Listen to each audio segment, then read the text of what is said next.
The transport shuttle descended through the purple clouds of Kethera 7, carrying its single human passenger toward what many species considered a death sentence. Dr. Sarah Chen sat calmly in her seat, reviewing data files on her tablet while the automated voice announced their approach to Harmony's Edge research station. She wore practical clothes, sturdy boots, dark pants, and her favorite jacket, a thick canvas thing with multiple pockets that had survived countless field assignments on Earth.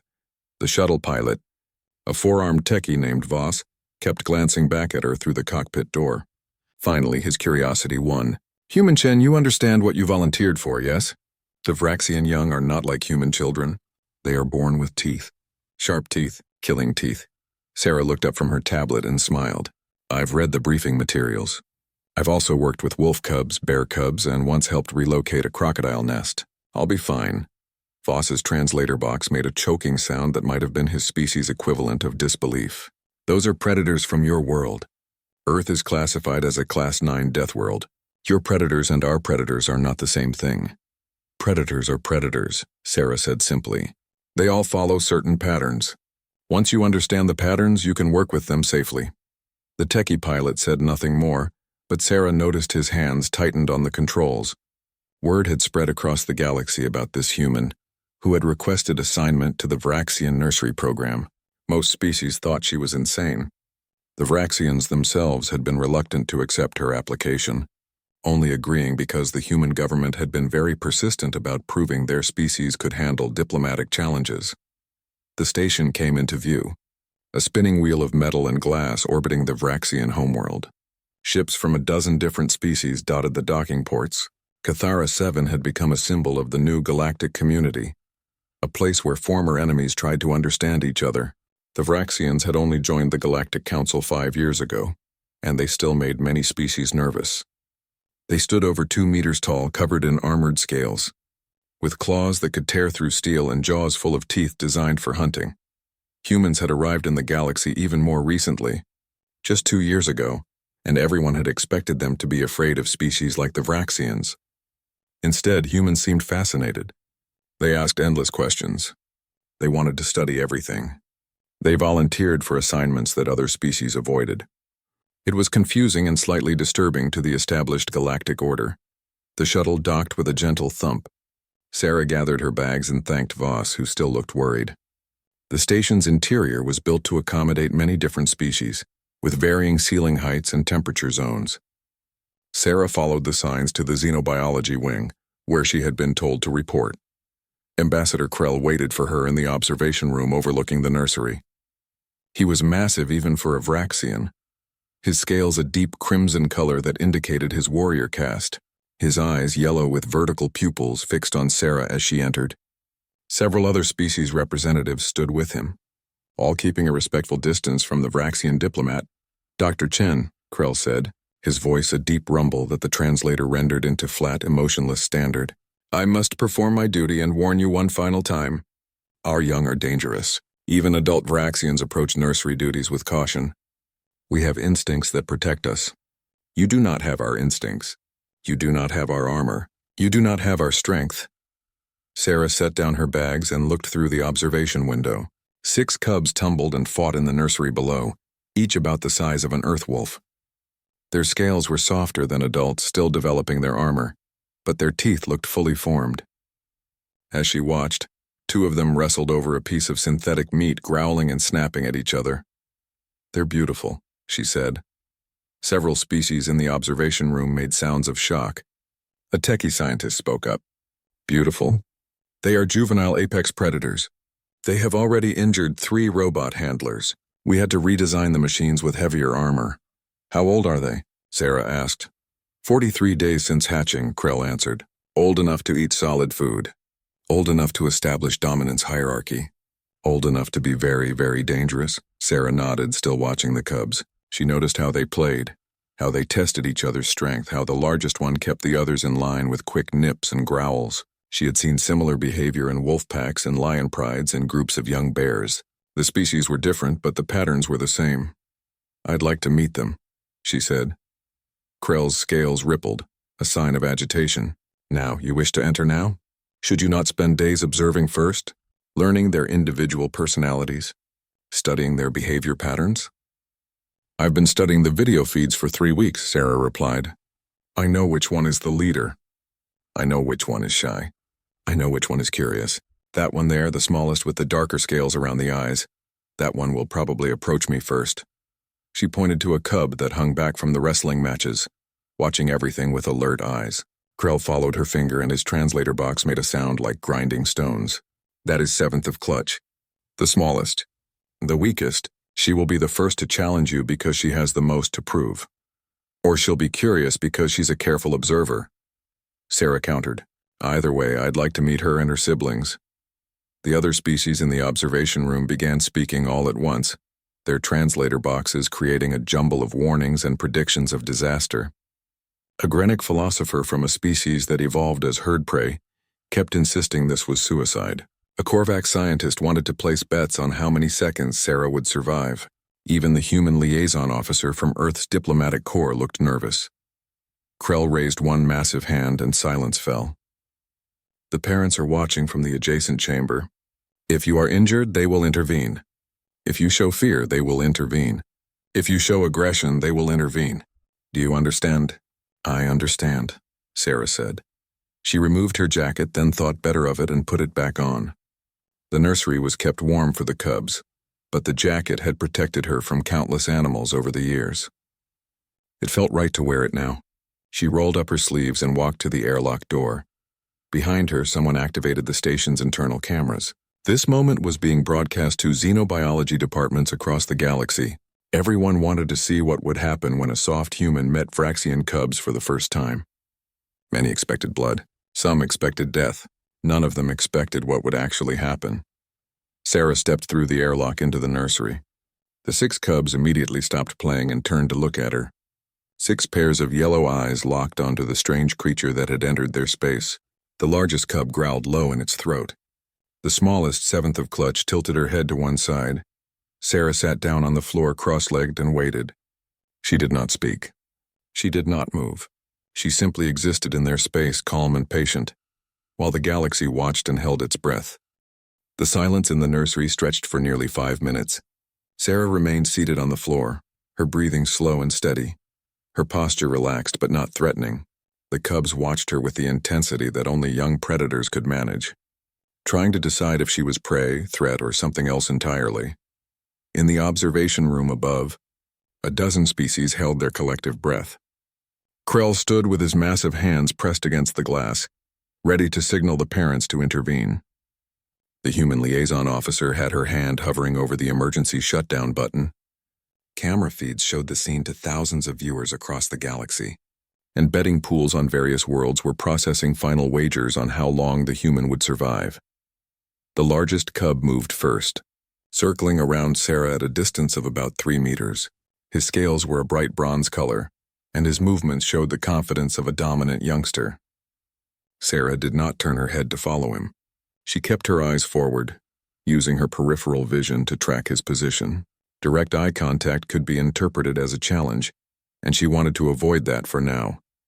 2nd and 3rd cubs joined the circling, moving in the opposite direction. 4th and 5th remained where they were, watching. 6th had lost interest entirely and returned to gnawing on a piece of synthetic meat.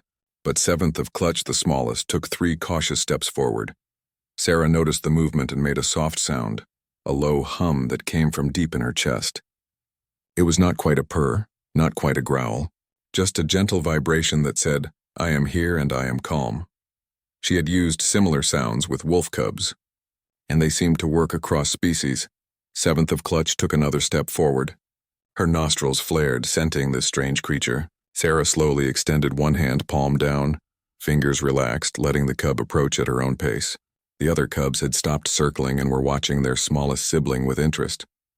The cub sniffed Sarah's hand, her wet nose leaving a small damp spot on Sarah's skin. Then, without warning, her head darted down and her jaws clamped onto the hem of Sarah's jacket. Every species in the observation room reacted at once. Krell roared a command to the parents. The human liaison officer hit the alarm. The Grenic philosopher fainted. Camera feeds across the galaxy captured the moment in perfect detail. A Vraxian cub, teeth fully embedded in fabric, jaw locked in the instinctive grip that her species used to bring down prey. But Sarah did not scream. She did not try to pull away. She did not show any sign of panic whatsoever. Instead, she looked down at the cub hanging from her jacket and said very calmly, "Well, hello there. You've got quite a grip." Then she simply stood up. The cub came with her, still attached to the jacket hem, now dangling about 30 centimeters off the ground. Her legs kicked slightly as she tried to figure out what had happened. Her jaws remained locked on the fabric, because releasing prey was not an instinct that Vraxian cubs possessed. Once they bit down, they held on until the prey stopped moving or an adult told them to let go. Sarah stood perfectly still, supporting her own weight easily, letting the cub hang. She looked down at the small predator with an expression of gentle amusement. "You're lighter than I expected," she told the cub. "I've had badger cubs heavier than you." In the observation room, something unexpected happened. One of the human technicians started laughing. Not nervous laughter, not hysterical laughter, but genuine amusement at the sight of their colleague standing calmly, while a predator cub dangled from her clothes like a strange ornament. Another human joined in, and then another. The Vraxian parents burst through their door, ready to rescue the human or punish their cub or both. But they stopped short when they saw the scene. The human was not thrashing. She was not bleeding. She was not even bothered. She just stood there patient and calm, while their smallest daughter hung from her clothing. Krell stared through the observation window, his translator box failing to process his thoughts into words. The other species in the room turned to look at the laughing humans with expressions of confusion and concern. Why were they laughing? Their colleague was being attacked. This was serious. This was dangerous. This was exactly the kind of incident that everyone had predicted would end in disaster. But the humans kept laughing, and now they were pointing at the camera feeds and making comments to each other. "That's very Sarah," one of them said. "Remember when she got caught in that kangaroo's pouch?" Another replied, "Or when the otter stole her boot and she just hopped after it on one foot." Sarah, still standing in the nursery with a cub attached to her jacket, began to hum again, the same low, soothing sound as before. She made no attempt to remove the cub. She did not reach for its jaws or try to pry them open. She simply waited, radiating calm, while the cub's instincts slowly processed the situation. Seventh of Clutch's eyes, which had been wide with the excitement of catching prey, began to relax. Her legs stopped kicking quite so frantically. Her jaw pressure eased slightly, though she did not release. Sarah felt the change immediately and nodded with satisfaction. "That's right," she said softly. "You're figuring it out. I'm not prey. I'm not running. I'm not fighting. I'm just here. You can let go whenever you're ready." The largest cub, the bronze one, approached cautiously. He sniffed Sarah's leg, then her hip, then looked up at his sister hanging from this strange creature's clothing. Sarah very slowly moved her free hand to let him sniff it too.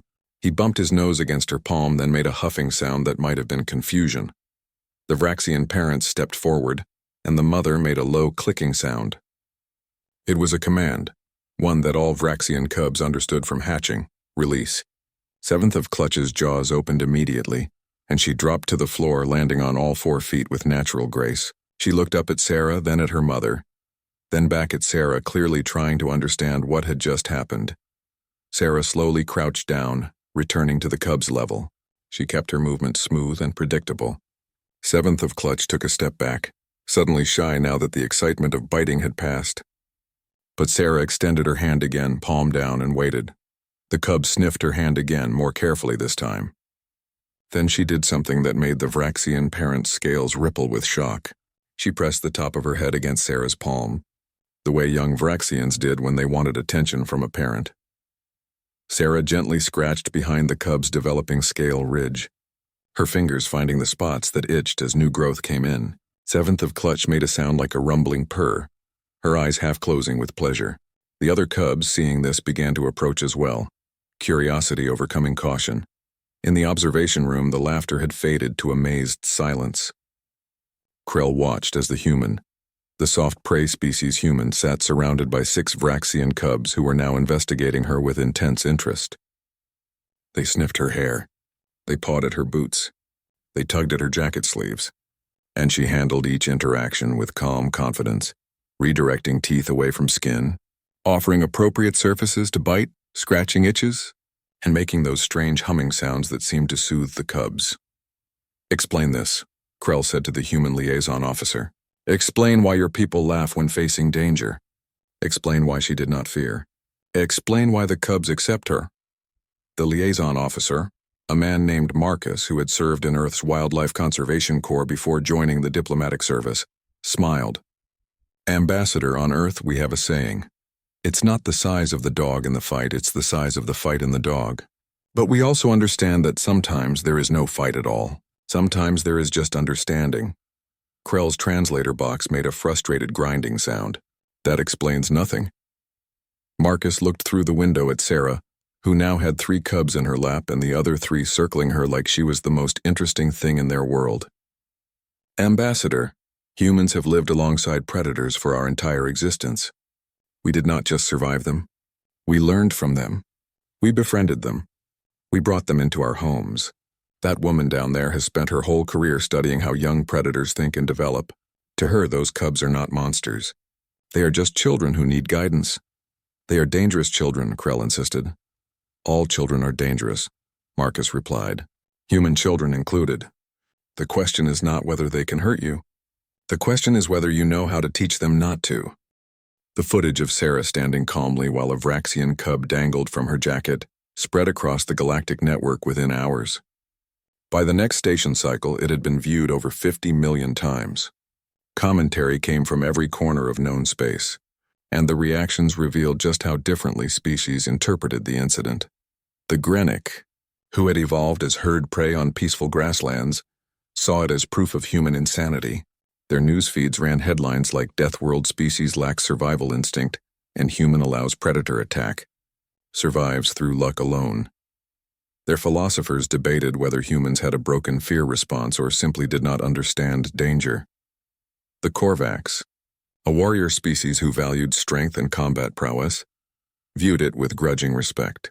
Their military analysts studied the footage frame by frame, noting how Sarah had remained calm under pressure and turned a potential conflict into a peaceful interaction. Several Korvax generals recommended adding human psychological tactics to their training programs.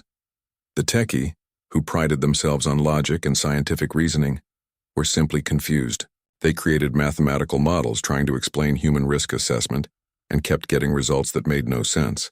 How could a species that understood danger so clearly still choose to face it so willingly? But it was the Vraxians themselves who had the strongest reaction. Sarah's interaction with the cubs challenged something fundamental in their understanding of the universe. For millions of years, Vraxians had been apex predators on their world. They knew their place in the natural order. They were the hunters and everyone else was either prey or rival. Humans did not fit into that simple structure. Ambassador Krell called a meeting in his private chambers 3 days after the incident. He invited Sarah, the human liaison Marcus, and several Vraxian elders who specialized in cub development and pack dynamics. The room was designed for Vraxian comfort, with high ceilings and warm stones to bask on, but chairs had been provided for the humans. Sarah arrived still wearing the same jacket, though she had cleaned it. The small tears where 7th of Clutch's teeth had punctured the fabric were visible if you looked closely. She had refused to repair them, saying they were marks of honor from her first meeting with the cubs. Krell gestured to the chairs with one massive claw. "Dr. Chen, we have watched you work with the cubs for 3 days now. We have observed behaviors we did not think possible. The cubs follow you. They obey your commands. They seek your approval. This should not happen. You are not Vraxian. You do not have our scent. You do not have our strength. Yet they treat you as they would treat a pack elder. Explain this." Sarah settled into her chair and considered her words carefully. "Ambassador, may I ask you some questions first? About Vraxian development and instincts?" Krell's scales rippled with surprise, but he nodded. "Ask. When cubs are very young, how do they recognize their parents?" "By scent primarily," one of the elders answered. "Also by the vibration frequency of the parent's voice and by the way the parent moves. Cubs imprint on these signals within the first week after hatching." Sarah nodded. "And if a cub is raised by adoptive parents from a different clutch, can they still develop normally?" The elder's eyes widened slightly. "Yes. We have records of cubs being transferred between clutches when parents die. The cubs accept the new parents if the adults accept the cubs. It is about behavior patterns, not genetics. Exactly, Sarah said. She leaned forward, her expression serious. What I'm about to tell you might sound strange, but I need you to understand something about Earth and humans. My world is what you classify as a Class 9 death world.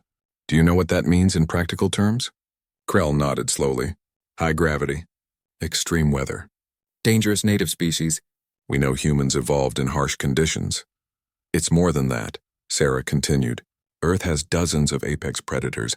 We have big cats that can kill with one bite to the spine. We have bears that weigh half a ton and can run faster than we can.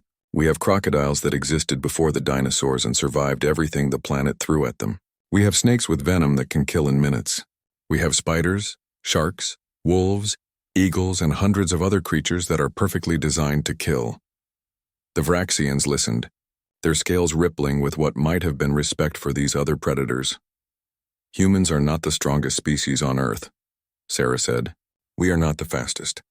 We do not have the biggest teeth or the sharpest claws. We do not have armor or venom or natural weapons. What we have is something else. We have the ability to understand patterns. We have the ability to learn from other species. And most importantly, we have the ability to form bonds across species lines. Marcus pulled up a holographic display, showing images from Earth. The first image showed a human child sleeping peacefully next to a large dog. The dog was easily big enough to kill the child. Its teeth visible as it panted in sleep, but it lay curled protectively around the small human. This is a dog, Sarah explained. 15,000 years ago, they were wolves.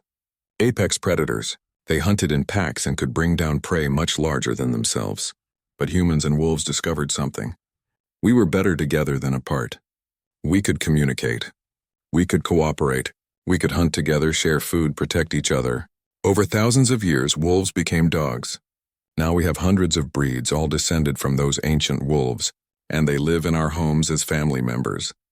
The next image showed humans working with horses, with cats, with hawks, with dolphins, even with elephants. Each image showed the same thing.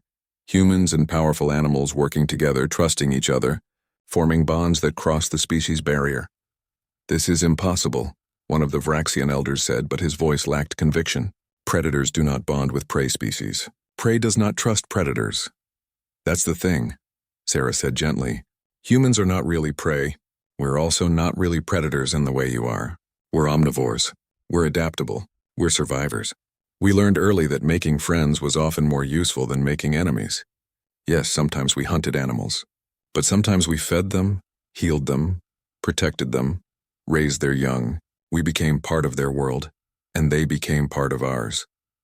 She pulled up another image, this one showing herself as a younger woman, bottle feeding a wolf cub. I have spent my entire career working with predator cubs, bears, big cats, wolves, even crocodiles. I understand how they think because I have studied them my whole life. When I look at your cubs, I do not see monsters. I see babies who are learning about their world, testing boundaries, figuring out their place in the pack. The behaviors are the same across species. Krell was quiet for a long moment. When he spoke, his voice was thoughtful. You said humans lived alongside these predators. But you also said they were dangerous. How did you survive? We learned to read them, Sarah answered. We learned to understand body language, scent signals, vocalizations. We learned to distinguish between a predator that was hunting and a predator that was just passing by. We learned to tell the difference between aggression and play. That's what I was doing when 7th of Clutch bit my jacket. I knew immediately that she was not attacking to kill. Her jaw pressure was wrong. Her body posture was wrong. She was exploring, testing, playing. So I responded appropriately. I did not threaten her. I did not flee from her. I just existed calmly until she decided to let go. And the laughter? Krell asked. Why did your people laugh? Sarah smiled. Because it was funny. A tiny cub, barely 40 days old, trying to look fierce while dangling from my jacket like a decoration. We laughed because we recognized it for what it was, a baby being a baby. We have seen similar things countless times on Earth. Puppy dogs that growl fiercely while their tails wag. Kitten cats that pounce on your feet and think they are mighty hunters. Bear cubs that try to look scary but mostly just look round and fluffy. Young predators always think they are more intimidating than they actually are. It is part of growing up. One of the Vraxian elders made a sound like a bark of surprise, which the translator rendered as laughter. Our cubs do this too. They try to intimidate each other with displays that adults find amusing. We simply never thought of it the same way you do. That's because you are the apex predator of your world, Marcus said. You have never needed to see yourselves from an outside perspective. Humans have always had to consider how other species see us. Because we shared our world with so many other powerful creatures, we developed empathy not just for our own kind, but for other species too. It helped us survive. Krell stood and walked to the window, looking out at the stars. We invited humans to join the galactic community because we thought you were weak and needed protection. We thought you were prey species who had developed technology by hiding from predators. We were wrong, were we not? Not completely wrong, Sarah said. We did develop technology partially to protect ourselves, but we also developed it to help us understand others better, to communicate across language barriers, to bridge the gaps between different species. We came to the stars not to conquer, but to meet our neighbors and learn from them. The ambassador turned back to face them. And now you are teaching our cubs. What exactly are you teaching them, Dr. Chen? Sarah stood, meeting his gaze directly. I am teaching them what I teach all young predators. I teach them 6 weeks after the jacket incident. Harmony's Edge station had settled into a new routine. Sarah arrived at the nursery each morning at the start of the station's day cycle, and 6 Vraxian cubs would rush to greet her the moment she entered. 7th of Clutch always reached her first, having apparently claimed first greeting rights through some cub logic that Sarah had not quite figured out yet. The other xenobiology staff had relaxed somewhat, though they still kept their distance from the cubs. A techie researcher named Vin had started taking notes on Sarah's methods, trying to break down her techniques into reproducible steps. A Korvax observer had requested permission to study human-animal handling for possible military applications. Even the Grenic philosopher who had fainted during the first incident had returned, though he watched from behind reinforced glass and kept a medical team on standby. The Vraxian parents had also changed their attitude. The mother, whose name translated roughly as Skyfire, now greeted Sarah with head bumps of respect. The father, Stone that Crushes, had stopped treating her like a fragile prey animal and started asking her advice on cub behavior. It was a remarkable shift, and it had not gone unnoticed by the wider Vraxian community. On this particular morning, Sarah was teaching the cubs what she called gentle mouth. It was a concept she had developed while working with wolf cubs on Earth. Young predators needed to learn bite inhibition, understanding that not everything in the world should be bitten with full force. She used a combination of verbal commands, gentle corrections, and positive reinforcement to teach the cubs to control their jaw pressure. 7th of Clutch was the star pupil. Naturally, she had learned to take treats from Sarah's hand with careful precision, her sharp teeth barely touching skin. The bronze 1st of Clutch was struggling more, his predator instincts telling him that biting should always be hard and fast. But even he was improving, and Sarah was patient with his mistakes.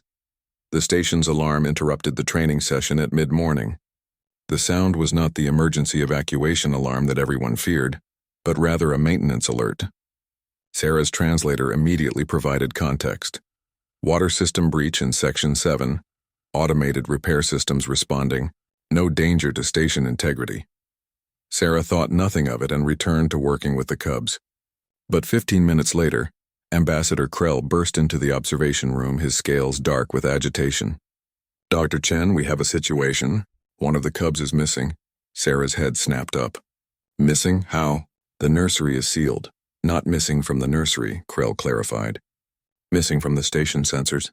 3rd of Clutch's tracking chip shows she fell into the water reclamation system during the maintenance breach.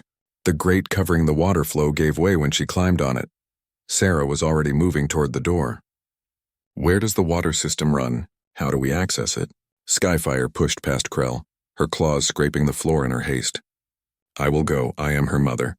I will retrieve her. The access tunnels are too small, Krell said, his voice heavy with grief. An adult cannot fit. The maintenance robots are trying to reach her, but the water pressure is high and she is panicking. She may drown before they arrive. Sarah grabbed Krell's arm, her small human hand barely spanning his massive forearm. Show me the access point now. They ran through the station corridors, Skyfire and Stone that Crushes right behind them. Other species stepped aside as the group passed, sensing the urgency. They reached a maintenance panel in less than 2 minutes. Krell pulled it open to reveal a narrow tunnel barely half a meter wide, with the sound of rushing water echoing from within. "The cub is 40 meters down this tunnel," Krell explained.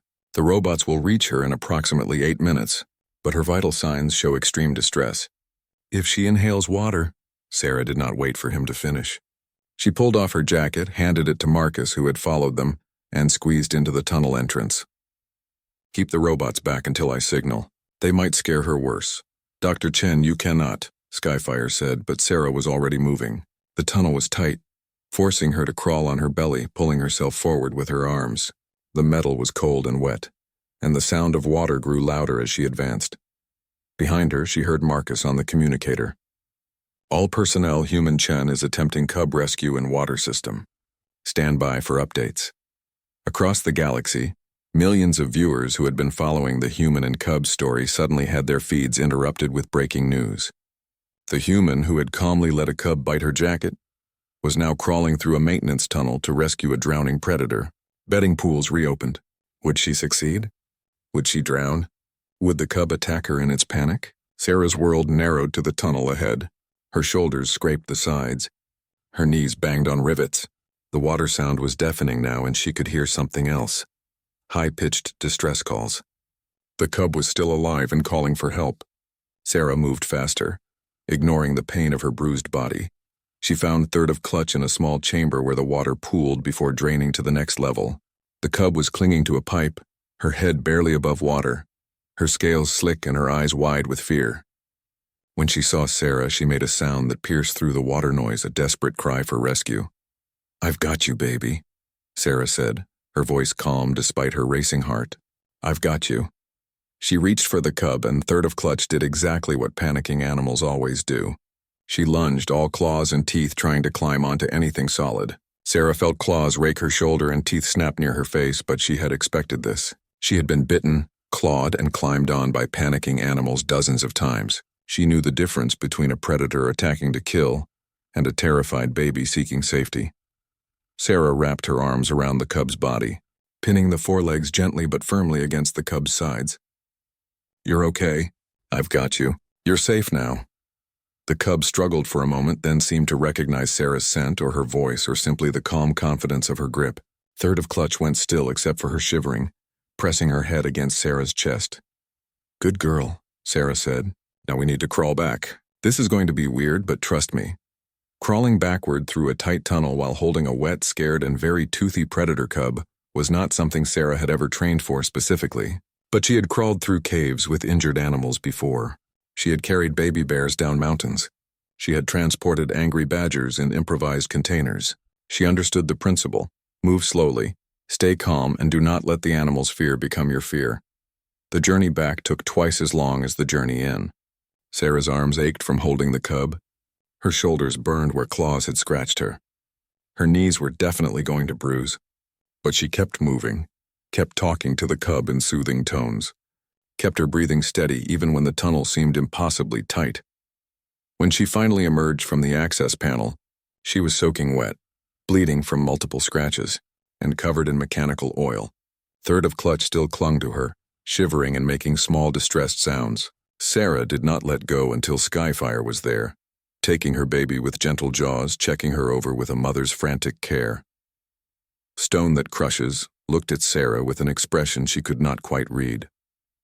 Then he did something that made every Vraxian in the observation room, and millions watching across the galaxy, freeze in shock.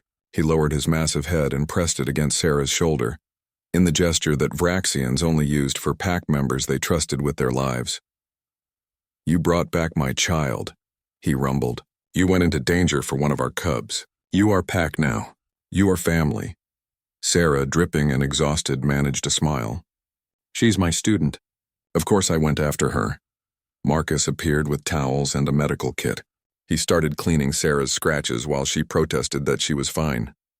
The medical officer, a techie named Sala, insisted on scanning her for internal injuries. The whole scene was chaotic, with multiple species trying to help or understand or simply process what they had just witnessed. In the observation room, Vin, the techie researcher, sat frozen at his console. He had been taking notes on human behavior for weeks, trying to create a scientific model. But this made no sense. A human had voluntarily entered a confined space with rushing water to rescue a predator cub that was not even her own species. The risk calculation was absurd. The danger was real. She had been injured, and yet she had done it without hesitation, and she was now acting like it was no unusual thing. Ambassador Krell entered the observation room and sat heavily in his chair. He watched Sarah on the monitors, now wrapped in towels and arguing with the medical staff about whether she needed stitches. Third of Clutch had recovered quickly, the resilience of youth, and was now trying to climb back into Sarah's arms while her parents attempted to groom the oil from her scales. "I am beginning to understand something," Krell said to the room at large. "When humans first made contact with the galaxy, we asked them what they wanted, what they hoped to achieve by joining the galactic community. They said they wanted to learn from us and share knowledge with us. We thought this was political language, empty words meant to sound friend." 3 months after Sarah Chen first walked into the Vraxian nursery, Harmony's Edge Station had become the most famous research facility in the galaxy. Scientists from 40 different species had requested transfer assignments. Media crews waited for permission to film.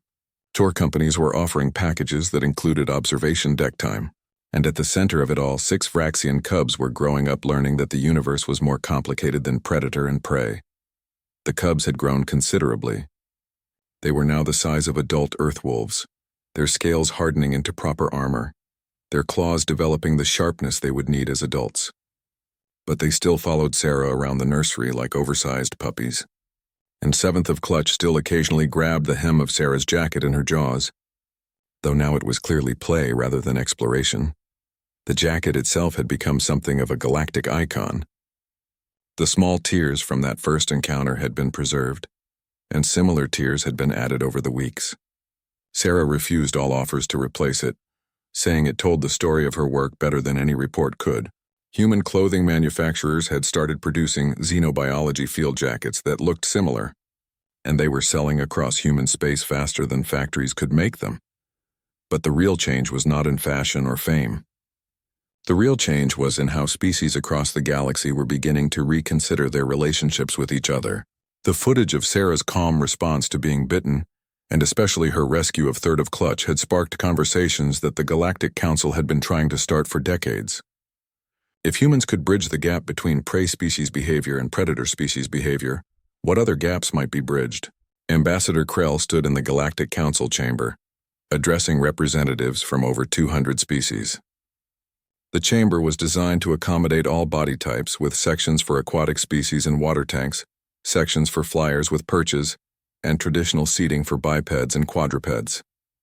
The diversity of life in the galaxy was on full display, and Krell was about to propose something unprecedented. "Honorable representatives," he began, his translator rendering his words into hundreds of languages simultaneously. 3 months ago, I stood before you and expressed concerns about allowing humans into sensitive positions within our communities. I worried that their lack of natural weapons and armor made them unsuitable for work with dangerous species. I was wrong. A ripple of surprise went through the chamber. Vraxians rarely admitted error, especially in public forums. Krell continued, "I have watched Dr. Sarah Chen work with our cubs daily. I have seen her teach them control, discipline, and social bonding techniques that even experienced Vraxian handlers do not know. More importantly, I have seen her demonstrate something that I believe is unique to human psychology. They have the ability to see past surface differences and recognize the fundamental patterns that connect all living beings." He activated a holographic display showing various clips. Sarah with the cubs, Sarah rescuing Third of Clutch, Sarah teaching bite inhibition, Sarah simply sitting in the nursery with 6 predator cubs piled on her lap, like she was the most comfortable bed in the universe. Humans evolved on a world where they were neither apex predator nor helpless prey.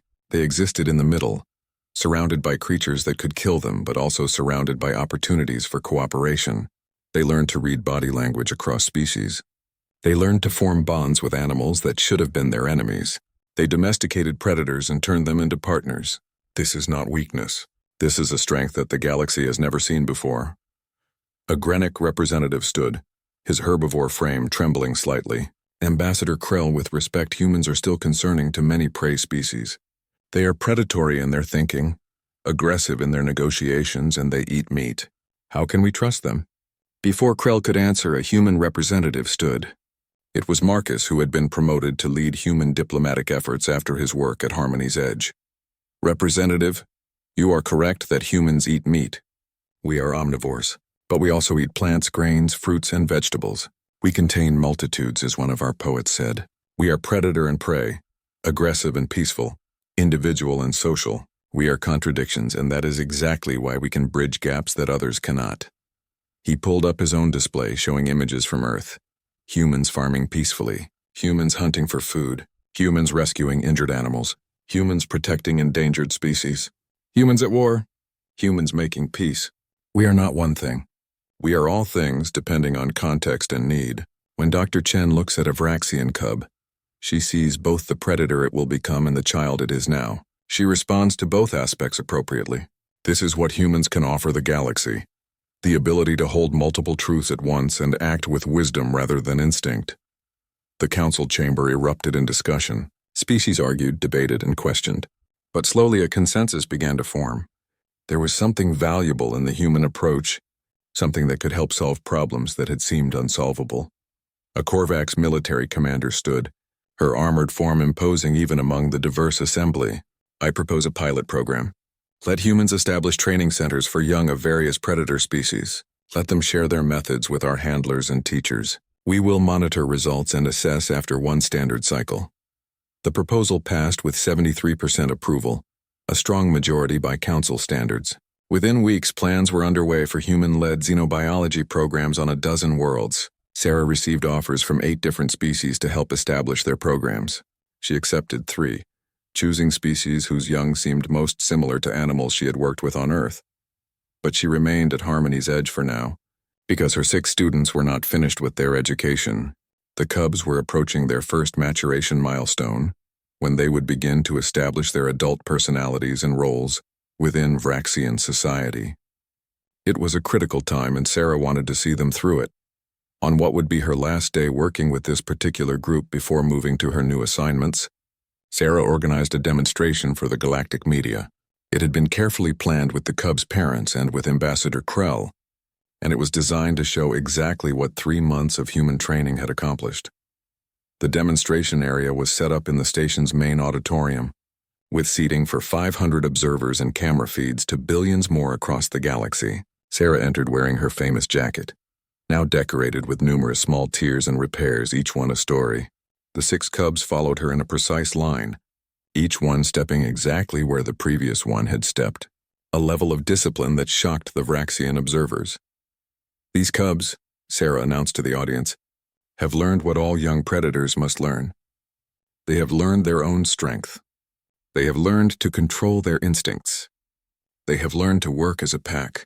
But most importantly, they have learned that strength is not just about the ability to hurt. It is also about the ability to hold back. She called 7th of Clutch forward.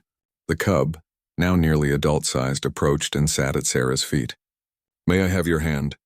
Sarah asked a Grenic volunteer in the front row. The herbivore species member hesitated, then slowly extended his hand, clearly terrified. Sarah guided the cub's head toward the Grenic's hand. "Gentle," she said softly. 7th of Clutch sniffed the hand carefully, then very softly touched her tongue to it, the Vraxian equivalent of a friendly greeting. The Grenic froze, then slowly smiled as he realized he was not being harmed. The demonstration continued, with each cub performing tasks that required both strength and precision. They moved heavy objects without damaging them. They retrieved delicate items without breaking them. They interacted with various species without showing aggression. And throughout it all, Sarah provided quiet guidance, never raising her voice, never using force, simply directing their natural behaviors toward constructive purposes. The finale had been Krell's idea. He entered the demonstration area carrying a piece of fabric, the same type as Sarah's jacket. He stood before the audience and spoke. 3 months ago, a human stood calmly while a Vraxian cub bit her clothing. The galaxy laughed, argued, and debated what it meant. Today, I want to show you what we have learned. He held out the fabric to 1st of Clutch, the largest and most dominant of the cubs. The bronze cub approached, sniffed the fabric, and gently took it in his jaws. but instead of biting down hard, instead of pulling or tearing, he simply held it. His jaw pressure was perfect. Firm enough to maintain grip, but gentle enough not to damage. After a moment, he released it back into Krell's hand. Completely undamaged, this, Krell said, his voice carrying the weight of revelation, is what humans have taught us. Control. Discipline. The understanding that true strength is not about how hard you can bite, but about knowing when and how to bite. Our cubs will grow to be warriors, as all Vraxians are, but they will be warriors who understand that fighting is not always the answer. They will be warriors who can make peace as skillfully as they make war.